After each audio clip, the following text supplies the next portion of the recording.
Muchas gracias por acompañarnos en este espacio. Buenas tardes, Hilda. Muchas gracias. Estoy aquí con Rodrigo Méndez. Rodrigo, muchas gracias por formar parte de nuestro Congreso Santillana Inclusiva. Es un placer poder charlar contigo. Rodrigo, el instituto nació con el compromiso, ¿verdad?, de promover la educación inclusiva y a lo largo de estos años de existencia, si no me equivoco, el instituto fue creado a finales de los años 90. Ustedes han visto muchas transformaciones. Quisiera comenzar pidiéndote que nos cuentes un poco sobre tu trayectoria, la trayectoria del instituto, y también que comentes qué cambios has observado a lo largo de este tiempo de existencia.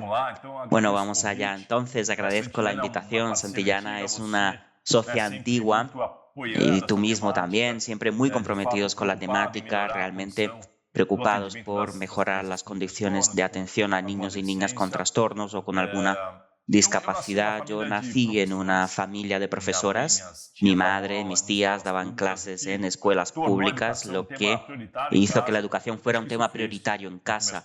Creo que eso hizo que mis padres invirtieran para que nosotros, mi hermano y yo, tuviéramos la oportunidad de estudiar en una escuela alemana, considerada una de las mejores del barrio.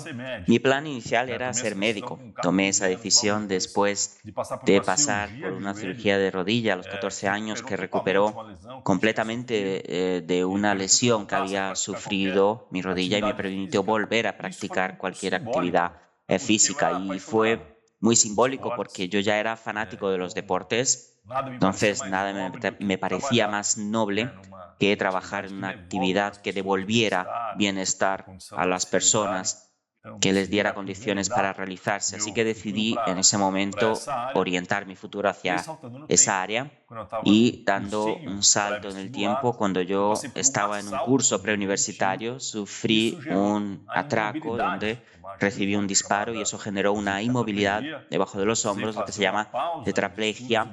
Tuve que hacer una pausa en los estudios y dedicar todo mi tiempo a distintos tipos de fisioterapia y en ese momento no me faltó apoyo.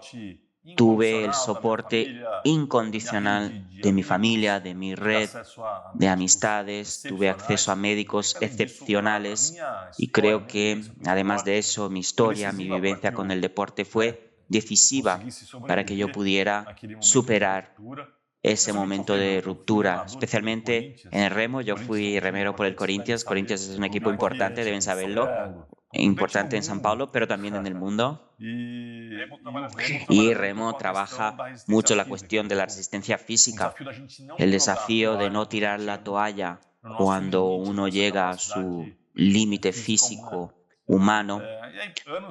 Fue importante y años después creo que mi deseo de retribuir, de devolver tantas cosas positivas que había recibido, fue convirtiéndose en una necesidad casi existencial. Y eso, sumado a una incomodidad mía al percibir que la mayoría de las familias no tienen ningún respaldo, ningún tipo de apoyo profesional de calidad, culminó en la creación del instituto, que tiene ese enfoque y ambición de cambiar la calidad de la educación, especialmente en lo relacionado a la infancia. Y al escucharte hablar, hablamos el otro día sobre las familias, la cuestión de cómo eligen una escuela, qué expectativas tienen. Volveremos a ese tema, pero antes quisiera empezar hablando sobre la escuela en sí, el colegio en sí. La inclusión, creo que está claro para todos, va mucho más allá de la presencia del estudiante con discapacidad y requiere una serie de esfuerzos e iniciativas por parte de la escuela. Eso pasa por tener un entorno realmente equitativo, implica cambios en la estructura de la escuela, del colegio, en la formación docente, en varios elementos, incluso en la revisión del proyecto pedagógico. Y lo que quisiera saber de ti es cómo defines de forma general el concepto de inclusión en la educación y cuáles son esos elementos clave para que una escuela sea, de hecho, considerada un colegio inclusivo. Bueno, en 2015 el Ministerio de Educación aquí en Brasil me contrató para hacer una investigación sobre cómo se construyó la concepción inclusiva de la enseñanza desde el punto de vista de la sociedad civil. Eso me dio la oportunidad de hacer entrevistas en profundidad con especialistas de 5 continentes y, bueno, resumiendo, el resultado del estudio nos muestra que no existe una única definición. Lo que existe en verdad es una gama, un abanico de matices diferentes que comparten un área en común. Hay una intersección ocupada por la creencia de que, sin importar el perfil del niño o el adolescente, debe ejercer su derecho a desarrollarse, a su derecho a la educación. Es interesante que al observar las mejores prácticas alrededor del mundo, el ejercicio de ese derecho necesita contemplar algunos presupuestos. 3. En primer lugar, la garantía de la convivencia entre los diferentes estudiantes, sea cual sea el perfil que estemos considerando, incluso porque esa convivencia, ese intercambio es lo que genera, lo que produce el desafío necesario para que la persona alcance su máximo potencial y también genera empatía, ¿verdad? Exactamente, desarrolla una serie de habilidades y competencias muy valiosas. El segundo presupuesto es el acceso al mismo conocimiento, es decir, al mismo currículum. El hecho de que un niño tenga una discapacidad intelectual no puede justificar ni servir de excusa para que no tenga acceso al contenido en su totalidad, aunque eso requiera flexibilización, diversificación de las estrategias. Este es un punto que todavía no está claro para muchos docentes. Y en tercer lugar, me gusta mucho defender la idea de que debemos tener altas expectativas para cada uno de los estudiantes. Y el estudiante lo nota cuánto estamos apostando por él o ella. Entonces el docente, el equipo, la familia tiene en sus manos una enorme responsabilidad, que es transmitir todo el tiempo esa creencia de que el niño va a lograrlo. Y a partir de esta miríada de visiones, yo como investigador he trabajado desde la idea de que una escuela inclusiva necesita acoger a todos los niños y niñas y perseguir altas expectativas para cada uno de ellos. Es decir, hablamos de una escuela que iguala oportunidades y diversifica su forma de actuar, su forma de abordar el conocimiento al tener conciencia de que existen diferentes puertas de acceso al conocimiento. Vale la pena recordar que las altas expectativas también deben ser personalizadas. Si están estandarizadas, seguimos excluyendo, porque volveremos a trabajar desde anhelos homogéneos y preestablecidos. Esto dialoga con la idea de respetar el recorrido de cada niño. Ahora bien, ¿qué cambios son necesarios? Siempre me gusta recordar que la propuesta de un modelo inclusivo todavía genera mucha inseguridad, muchas dudas, mucho temor, ¿no? A veces no justificado. Exacto. Y sentimos que algunas personas terminan desarrollando ese temor por entender que lo que se está proponiendo es simplemente matricular al niño en un entorno de una escuela común, es simplemente trasladarlo de un entorno protegido a un espacio de esa interacción. Y es evidente que eso no funciona, eso no es suficiente, ¿verdad? Para que las cosas fluyan, la escuela necesita revisar su proyecto pedagógico, necesita repensar sus procesos y mirando de nuevo a las mejores prácticas que ha acompañado. Y voy a poner algunos puntos encima de la mesa, destacando algunos aspectos. Yo diría, en primer lugar, que la escuela, la red educativa, necesita ofrecer apoyo a su equipo pedagógico. Estoy hablando de formación, diferentes situaciones, estrategias. Nosotros nos gusta defender la formación en servicio, lo voy a comentar en un momento, es decir, ampliar el conocimiento del profesor, su repertorio, que tiene herramientas para ser docentes en ese tipo de aula más heterogénea. En segundo lugar, siempre destaco el tiempo para la planificación de las clases. Podemos observar una práctica verdaderamente inclusiva si el equipo puede reunirse, compartir sus percepciones, discutir los casos y juntas las profesoras, profesores, personal docente, crear propuestas teniendo como premisa el riesgo, la incertidumbre. La educación inclusiva implica probar nuevas estrategias didácticas y acciones dentro del aula. En tercer lugar, la oferta de servicios especializados, es decir, el hecho de que un niño con discapacidad esté en una escuela inclusiva no significa que no necesite apoyos específicos. Quizás sí necesita un profesor especializado que apoye al equipo que piense en el aula. ¿Verdad? En realidad, la escuela puede necesitar apoyo para su rutina, para cuestiones más operativas. Puede necesitar un intérprete, ¿no? En el caso de niños con discapacidad auditiva. Así que hablamos de un conjunto de transformaciones que pasan de una visión sistémica y multidimensional. Pero, resumiendo, hablamos de una visión que deja atrás la idea de sustituir, es decir, sacar al niño con discapacidad del entorno común y ponerlo en una institución especializada donde reciba una escolarización sustitutiva, una escolarización exclusiva.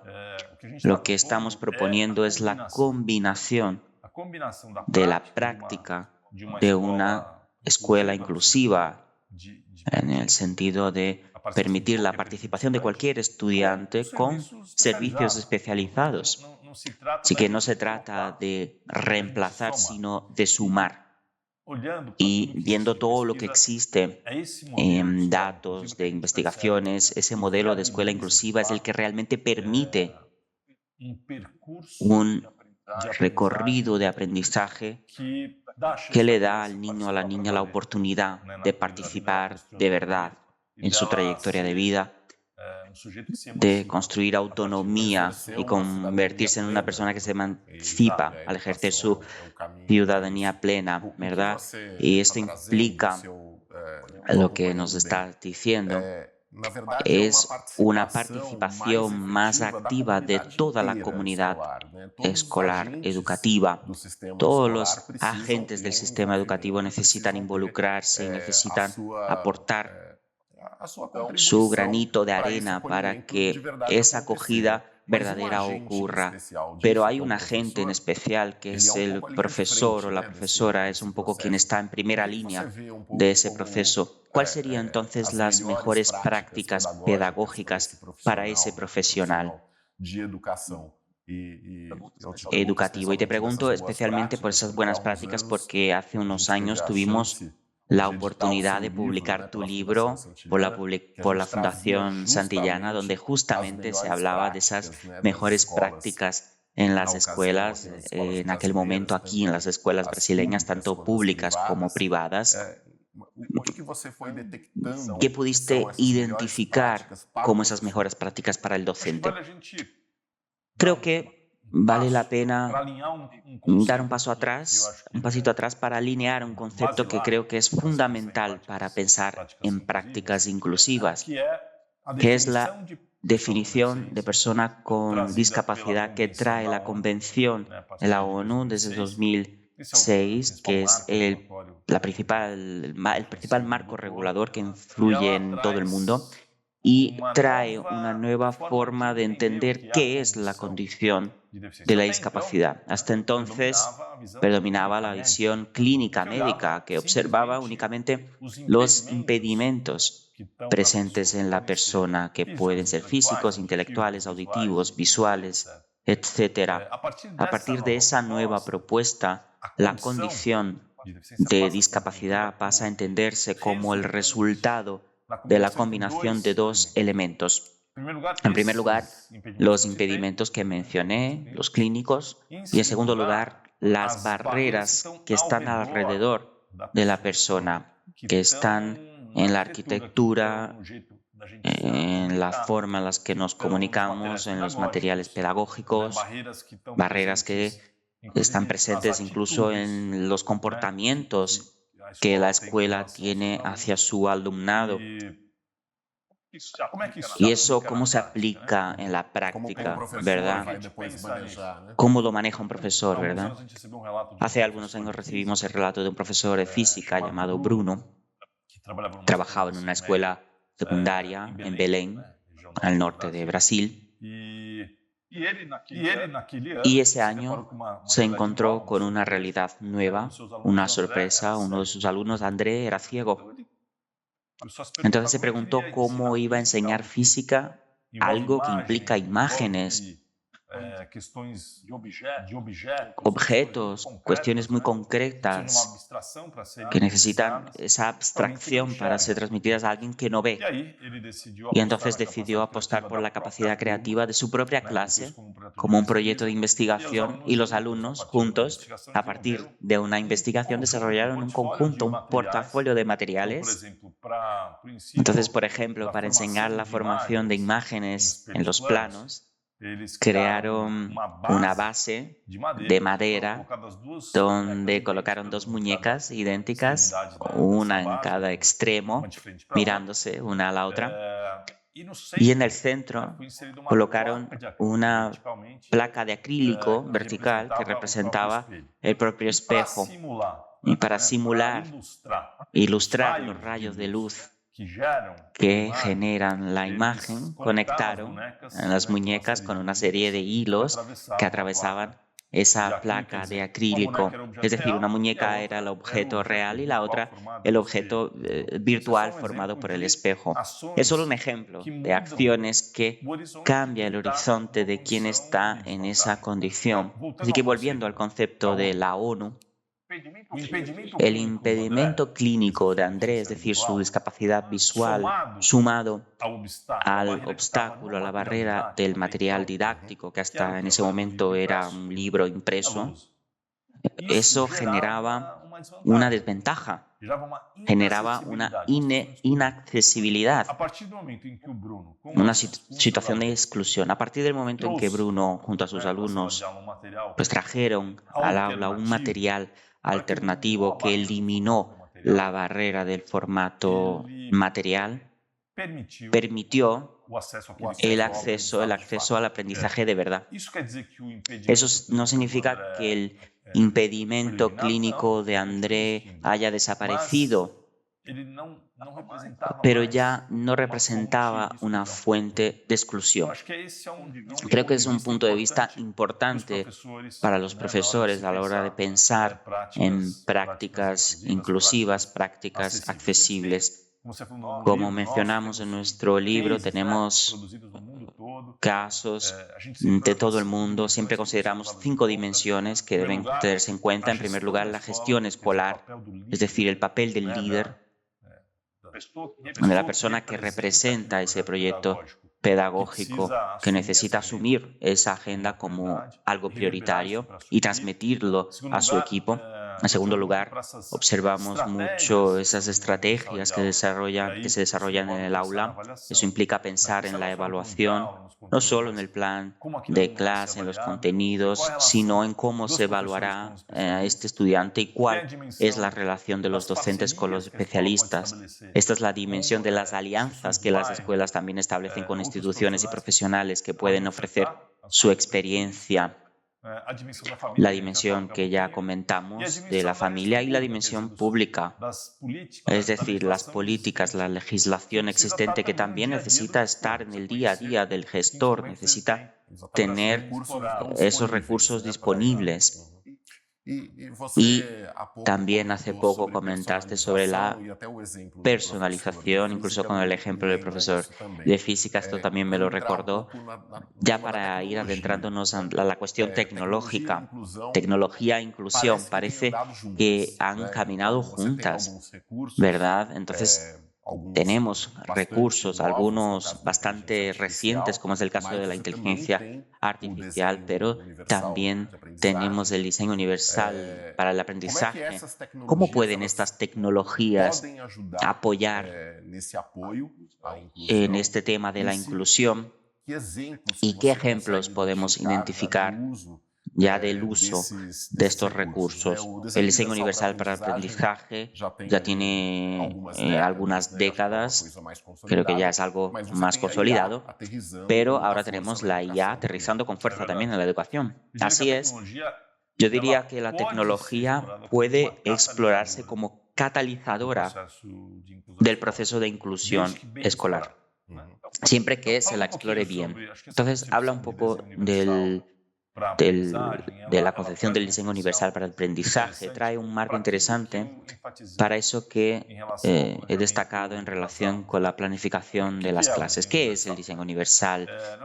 Es un modelo desarrollado por un grupo de profesores vinculados a la Universidad de Harvard, que al percibir que las aulas eran cada vez más heterogéneas, empezaron a invertir su capacidad creativa para definir una herramienta que pudiera apoyar a los docentes partiendo de la premisa de que los alumnos aprenden de formas diferentes y que por lo tanto los profesores necesitan enseñar de formas distintas. Entonces creo que el gran corazón, núcleo de ese modelo es constatar que el equipo necesita diversificar tres factores de su práctica docente. Primero, el formato del material.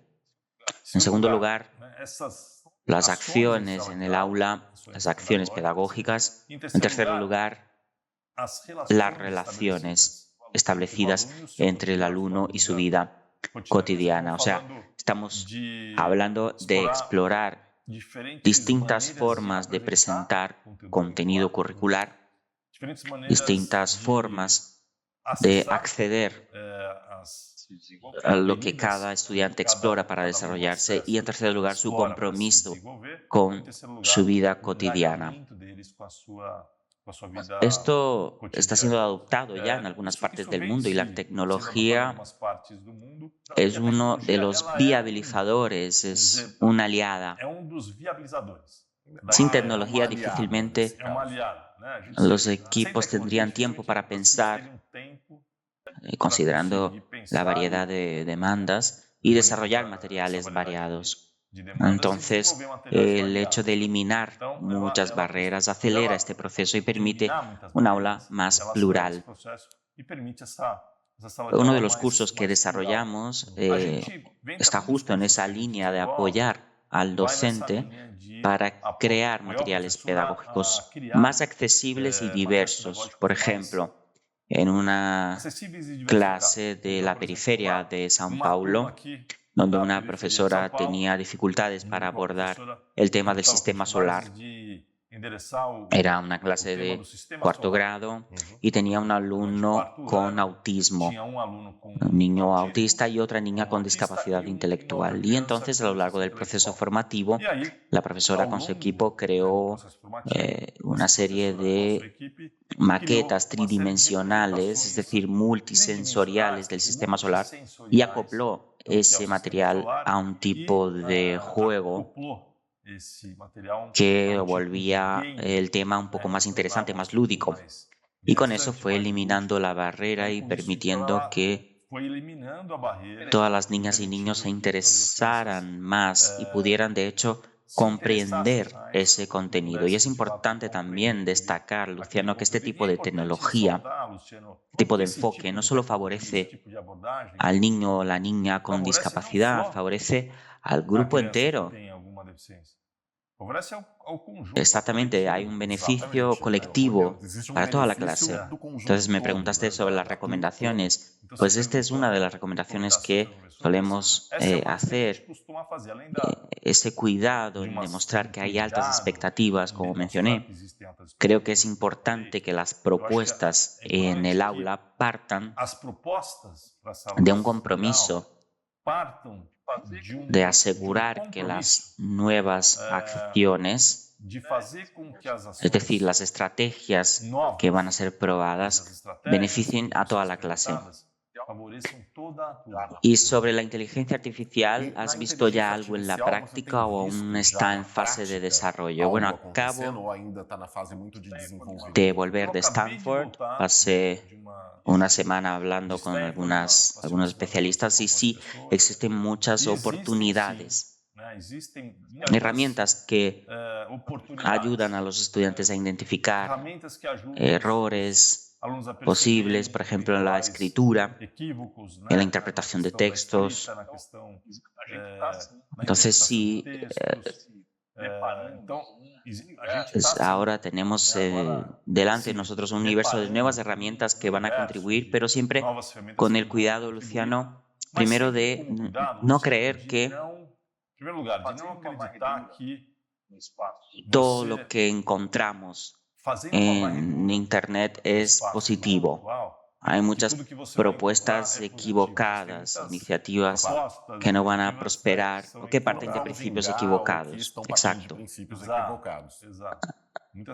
Hay gente que cree que la segregación es positiva. Entonces creo que siempre se debe hacer esa curaduría, factor muy importante. Y en segundo lugar, que las tecnologías sean complementarias, que no ocupen un espacio tal que perjudiquen la convivencia humana, los momentos y espacios compartidos entre los niños y las niñas. Creo que es un presupuesto que debemos tener en cuenta para que la tecnología sea una aliada. Exactamente, hace poco hablamos de familias, Rodrigo, me gustaría volver a ese tema. ¿Cómo es el proceso de elección de una escuela por parte de familias, de niñas y niños con discapacidad? ¿Qué deben observar? ¿Cuáles son esos criterios que deben buscar en una escuela y qué pueden también evaluar para saber si ese colegio realmente está preparado para recibir e integrar al niño o la niña?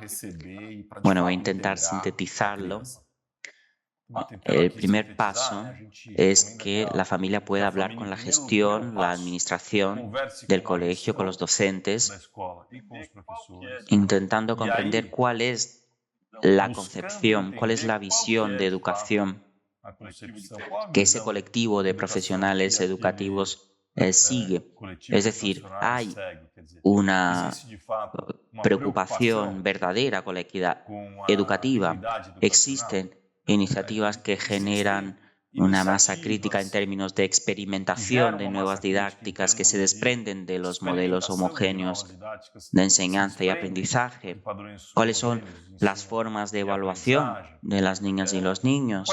La escuela ofrece herramientas y, bueno, creo que otra pregunta fundamental es saber si el colegio atiende a un grupo de estudiantes heterogéneos, si existe ahí reflejada una propuesta inclusiva. Segundo paso, yo diría que es visitar, conocer los espacios de enseñanza y aprendizaje, y para eso es bueno que la familia se prepare, ¿verdad? Que la familia haga un primer checklist de aspectos relacionados con la accesibilidad, y estamos hablando de actividad física también. Es bueno observar el aspecto arquitectónico, pero hablamos mucho más de accesibilidad en el sentido de cómo la escuela establece comunicación con su alumnado. Hay una preocupación por saber si todo el mundo está comprendiendo las diferentes situaciones y vías de comunicación. En segundo lugar, los materiales didácticos.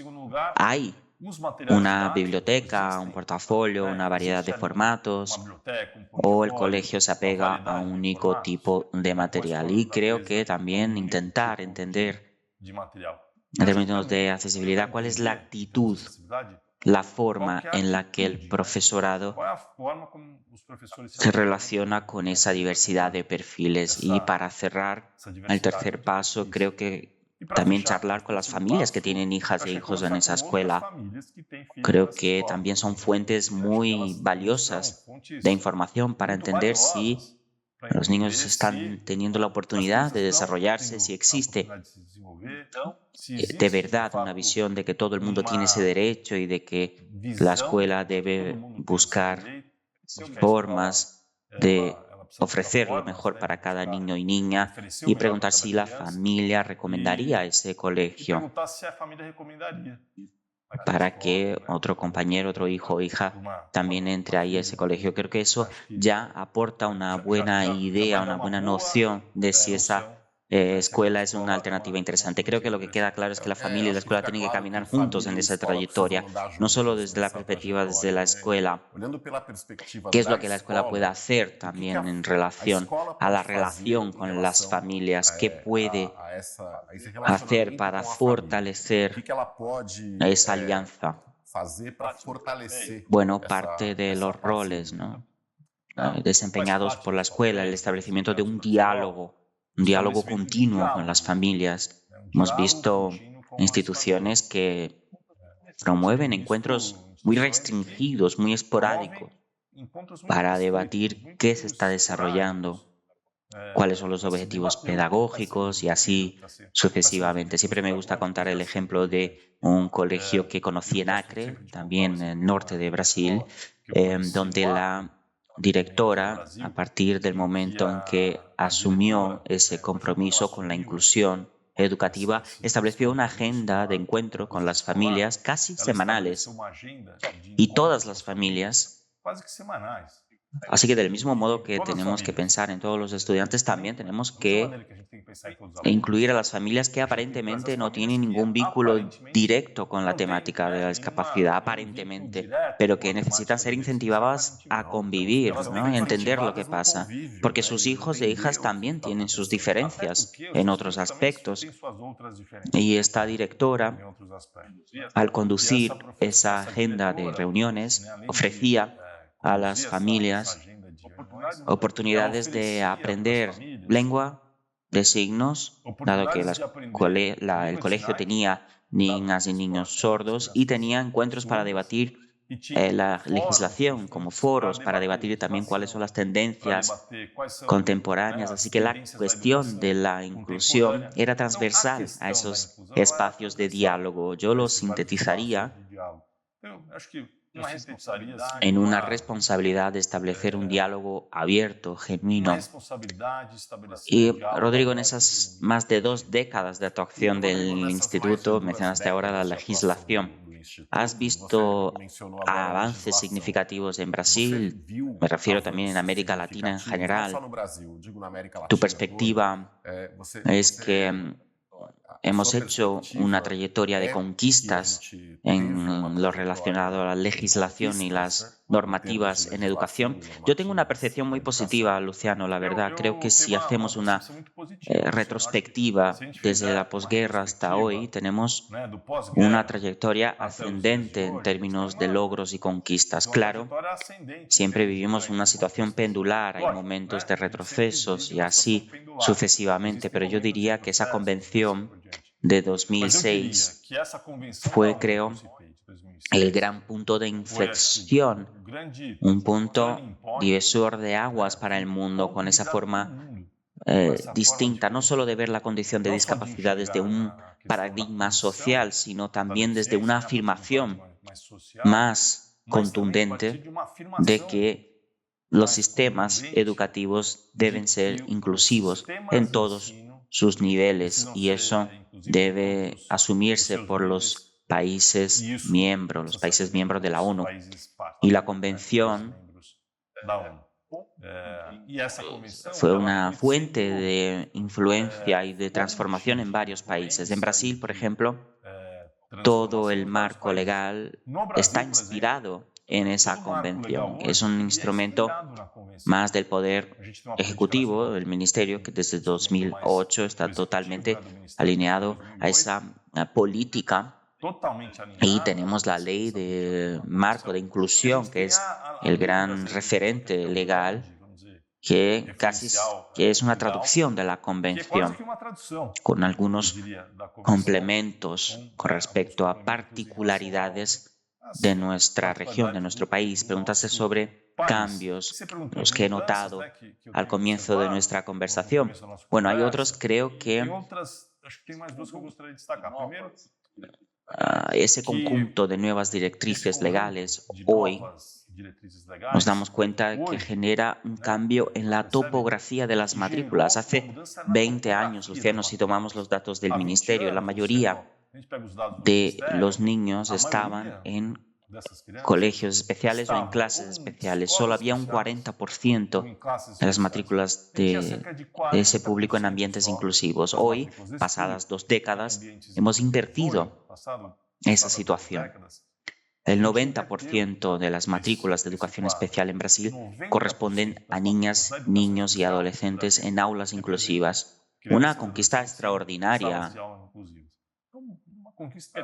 Y eso quiere decir que hemos garantizado en términos de que lo seguiremos garantizando. Bueno, no, porque nada está garantizado, pero es interesante hablarlo porque incluso con las leyes alineadas con la perspectiva inclusiva también pueden traer un resultado negativo si no tienen continuidad. Lo sentimos en Brasil también.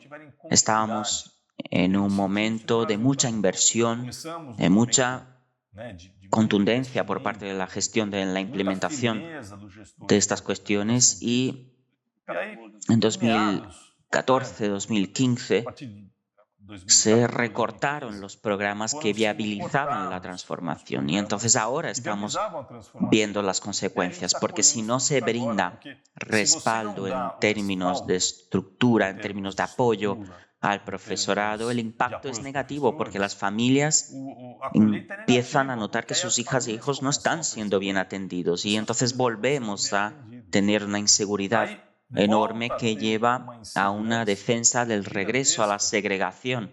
Mira, eso no lo quiero yo prefiero que mi hijo esté protegido. Entonces, claro, tenemos que mirar a las leyes siempre con el riesgo, ¿verdad?, de producir retrocesos si no tenemos coherencia, continuidad, visión a largo plazo. Es decir, una visión estratégica de lo que transforma en el ámbito educativo. Y solo un punto más que creo que lo he notado en todo el mundo es la curva ascendente de los diagnósticos de autismo. Eso implica mucho en la temática. Es un desafío para el profesorado también pensar en acoger y trabajar con perfiles de estudiantes que antes se quedaban al margen. Ahora están participando y las familias legítimamente están presionando por buenos resultados. Es un fenómeno que está ocurriendo en todo el mundo y que necesita cuidado. Rodrigo, ya para ir cerrando, me gustaría pedirte un mensaje justamente para ese profesor, esa profesora que sabemos que tiene muchos obstáculos, reconocemos estas dificultades, pero que sigue ahí en primera línea de frente, sigue siendo un aliado para que tengamos una educación más inclusiva, una educación verdaderamente para todos y todas. Creo que la propuesta de educación inclusiva representa un hito de avance civilizatorio. No es casualidad que los países con los mejores índices de desarrollo humano son países que pasaron a ver la diferencia humana como un valor, como una riqueza, y tomaron medidas para que la igualdad de oportunidades fuera cada vez más garantizada. Entonces, a medida que el colegio abrace la diversidad como un valor, pasamos a orientar nuestro rumbo hacia un tipo de sociedad que no tolera abismos sociales, brechas, que es lo que siempre hemos observado. Nosotros trabajamos según esa creencia de que la escuela, con su papel social, su papel de la construcción de las futuras generaciones, va incluyendo, acogiendo y apostando en cada niño y niña, podremos construir una sociedad mejor, una sociedad en la que cada niño y niña pueda tener la oportunidad de ver horizontes amplios, de encontrarse en términos de sus sueños y de realizarse como ser humano. Rodrigo, siempre es una clase especial poder conversar y charlar contigo. Siempre es una alegría muy grande. Muchísimas gracias por esta conversación y ahora sí queremos volver a nuestros estudios de Madrid.